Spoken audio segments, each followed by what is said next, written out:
You step on the scale, or you break out the stick.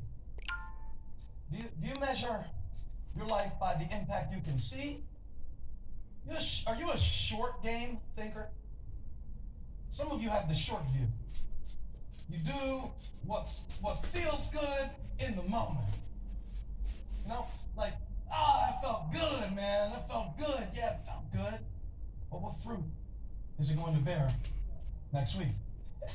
It feels good to tell somebody off. It feels good. You can get a result, a temporary result. Get it off your chest.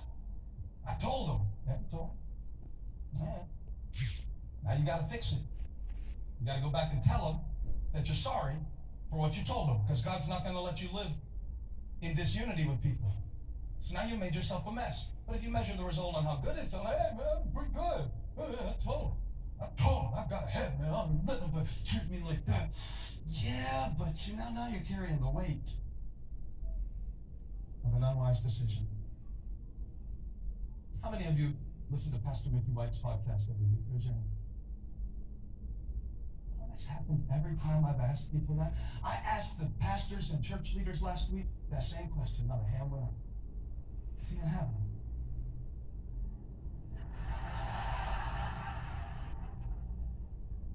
Pastor Mickey, by the time I left Monk's Corner, was barely getting the scriptures up on the screen. He wasn't technology. Sent me a text message the other day about giving me a heart attack. Pastor Mickey is in his 70s. He sat down in my parents' living room and told me that God's hand was on my life in an unusual way. In fact, the words he used, he said, I've seen a lot of young men and women. I've never seen one that God has his hand on like he has his hand on you. And those words have weight. And if you've listened to my podcast, you've heard his voice, because it's still echoing through my life. I want to ask again, how many of you have heard Pastor Mickey White preach before? Sure you have. Sure you have. Because his words have weight.